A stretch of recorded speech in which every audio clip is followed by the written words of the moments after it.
राधे राधे सभी को, जय श्री कृष्ण। कैसे हो आप सभी? आई होप सभी बहुत अच्छे होंगे। और जिस तरीके से हम सब ने पीसीटी का पेपर देखा तो उसका लेवल थोड़ा सा हार्ड था, नेट के लेवल के क्वेश्चन को टच किया गया था। तो चलिए हम लोग बस उसी के अकॉर्डिंग थोड़ा सा प्रयास करेंगे कि नेट के लेवल के क्वेश्चन को क्या करें, प्रैक्टिस किया जाए। और सब्जेक्ट के बारे में थोड़ा सा डीप नॉलेज, जो भी प्रैक्टिकल थ्योरी पढ़े तो उसके बारे में क्या करें, थोड़ा सा जानकारी रखें। तो चलिए यहाँ पे सबसे पहले हम लोग देखते हैं कि मनोसामाजिक सिद्धांत, जिसकी प्रतिपादन एरिक्सन महोदय हैं, जिन्होंने इस अवस्था की मनोसामाजिक सिद्धांत के 8 चरण बताए।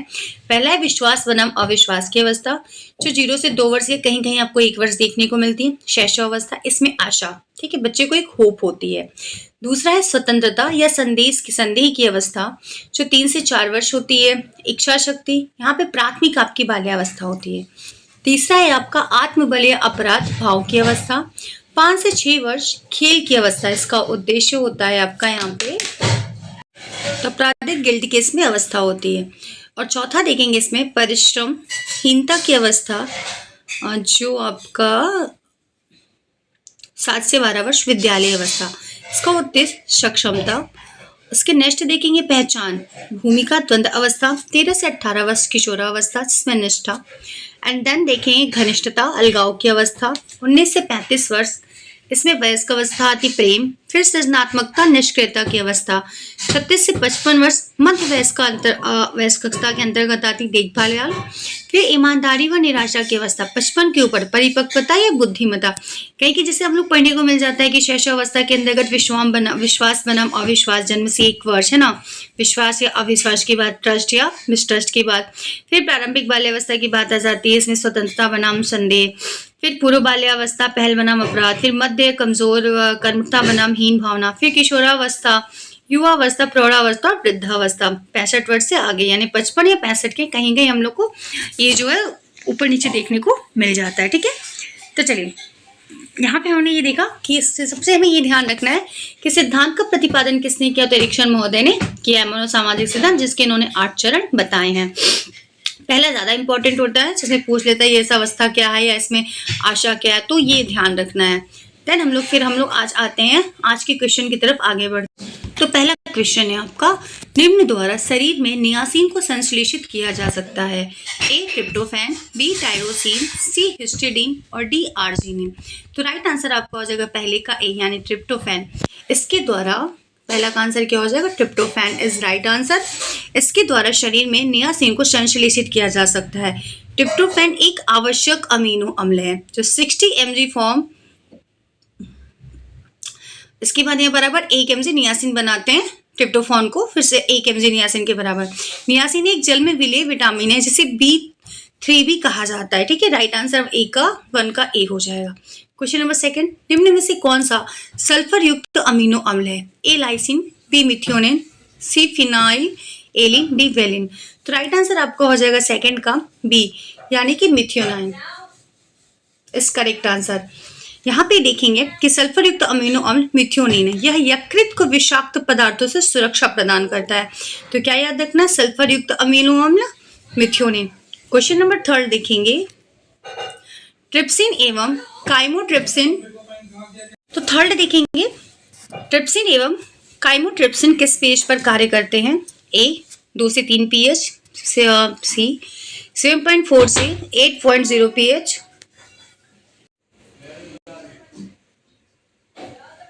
तीसरे का सी 4 से 6 और डी किसी भी pH पर। तो राइट आंसर हो जाएगा थर्ड का करेक्ट आंसर सी 7.4 से 8.0 pH।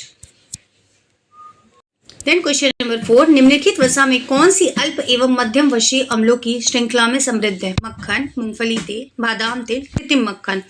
तो फोर्थ का राइट आंसर हो जाएगा ए, यानी कि मक्खन। वसा में मक्खन अल्प एवं मध्यम वसीय अम्ल की श्रृंखला में समृद्ध होता है। तो राइट आंसर फोर्थ का ए हो जाएगा, मक्खन is correct. Then question number 5, आहार में संतृप्त वसा उच्चता निम्नलिखित विकारों में से किसी से संबंध हो सकती? ए गुर्दा खराब होना, बी शुद्धातिशय, सी शुद्धा अभाव और 4 हृदय वाहिका रोग।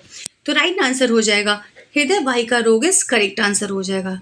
देन क्वेश्चन नंबर हम लोग 6 देखें, वह लिपिड जिसमें जलभीरु अध्रुवीय और जलप्रेमी ध्रुवीय समूह दोनों होते हैं।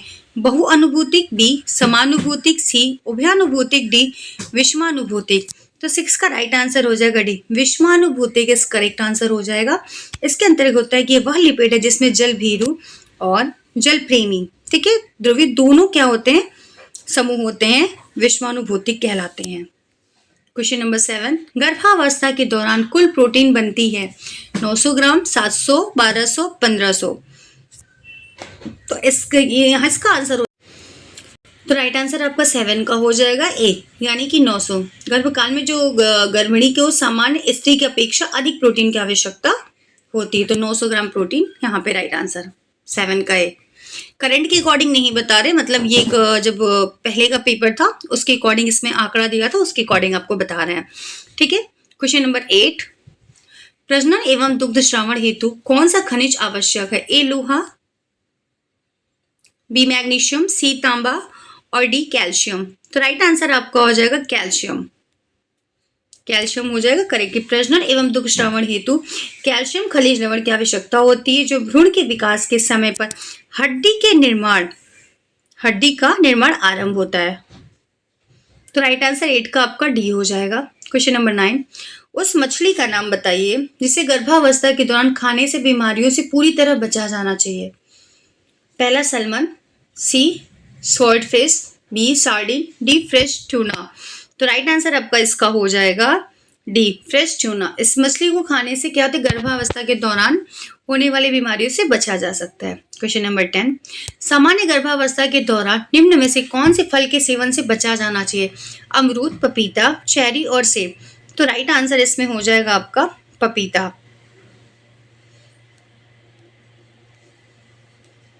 तो क्वेश्चन नंबर 10 का बी इज करेक्ट आंसर हो जाएगा, पपीता is right answer. Question number 11 पे चलते हैं। यहां पे देखेंगे सूची 1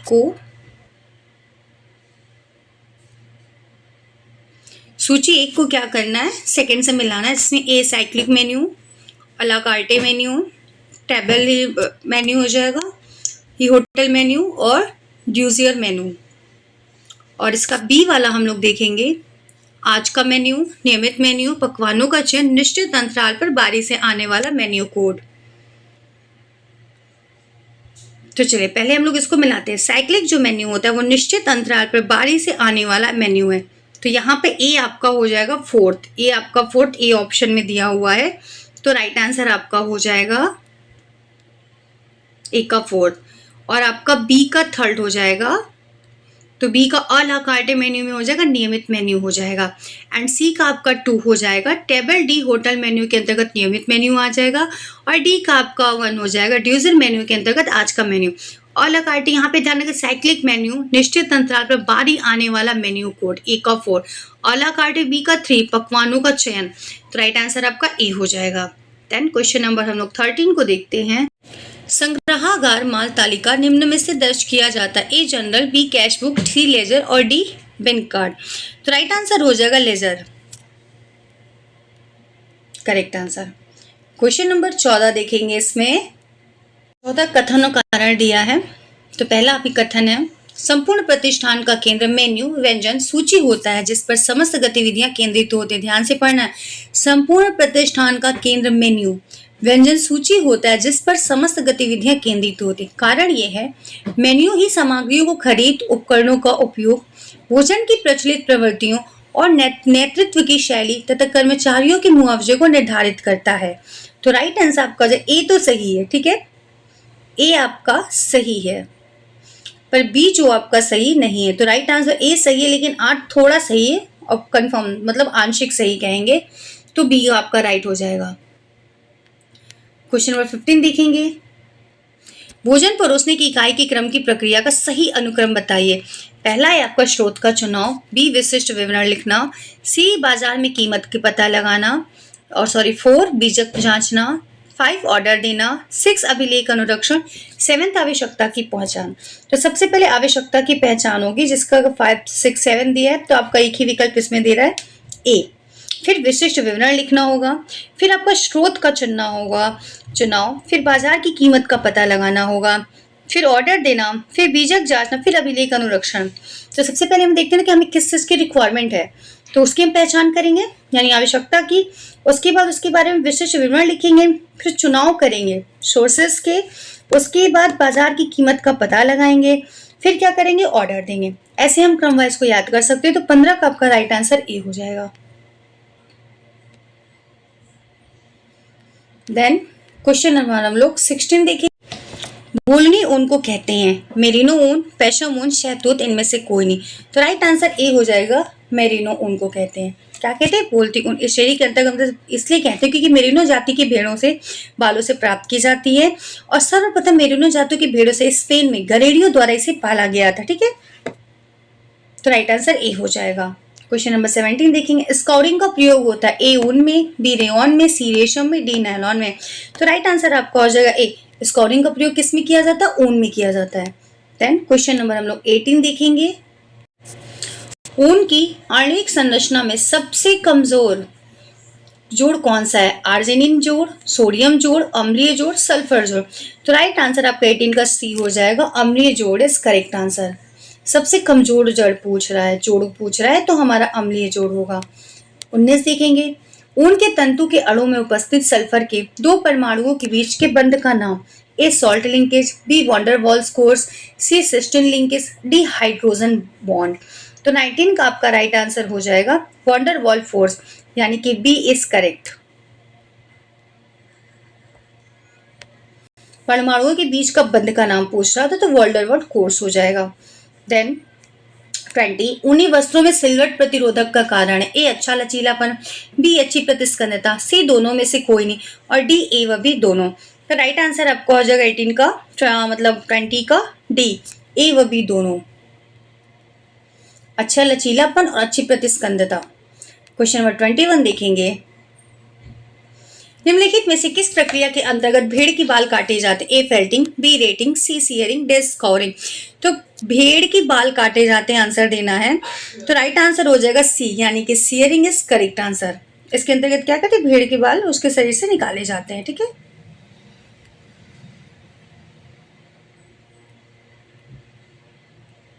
तो 21 का सी हो जाएगा करेक्ट आंसर। क्वेश्चन नंबर 22 देखेंगे। मॉन्टेसरी विधि मनोचिकित्सा की एक विशेष तकनीकी है, कारण है मारिया मॉन्टेसरी द्वारा विकसित एक उल्लेखनीय विधि द्वारा शाला पूर्व बच्चों को सिखाया जाता है। ए व आर दोनों गलत है, बी ए गलत है परंतु आर सही है, सी ए व आर दोनों सही है, डी ए सही और आर गलत है।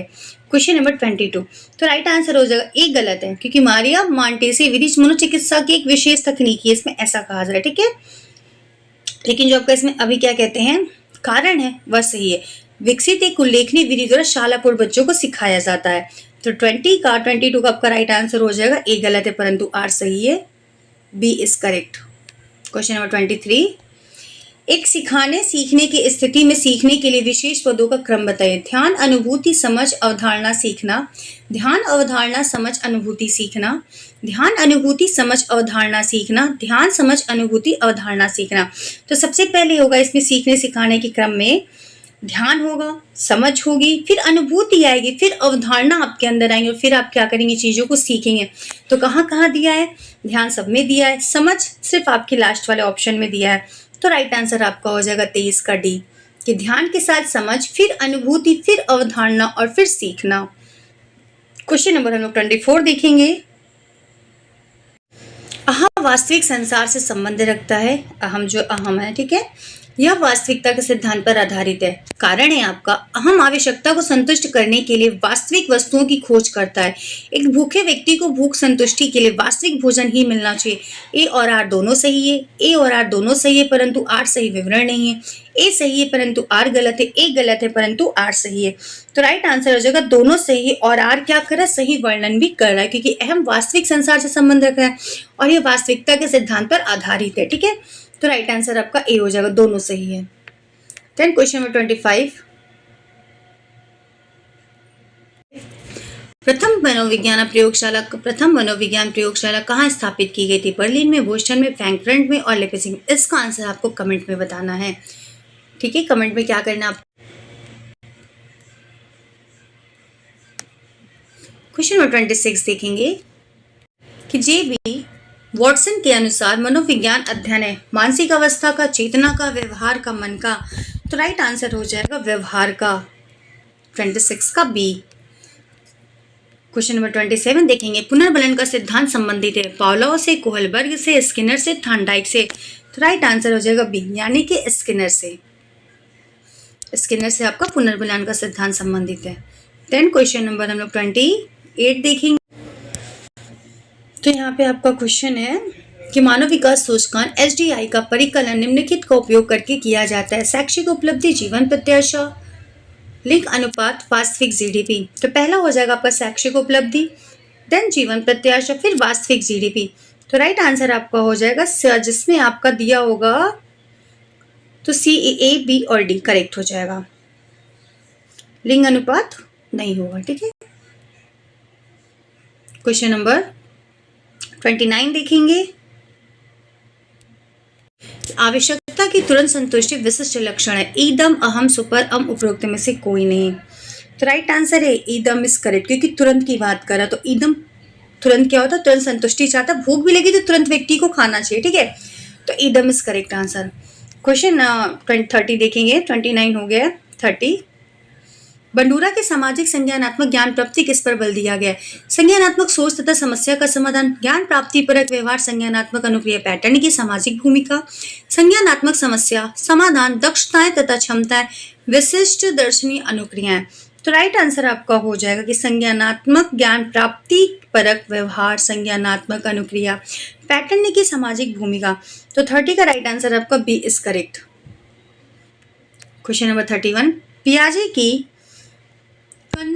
कंजर्वेशन परीक्षण प्रदर्शित करता है concrete operational thinking, reversibility of mental operation, change from perceptual to logical judgement, यानी उपरोक्त सभी। तो राइट आंसर है concrete operational thinking is correct answer हो जाएगा। क्वेश्चन नंबर 32 हम लोग देखेंगे। बच्चे का परित्याग कर दिया गया है, उसके पुनर्वास के लिए किए जाने वाली आवश्यक प्रक्रियाओं के क्रम को व्यवस्थित कीजिए।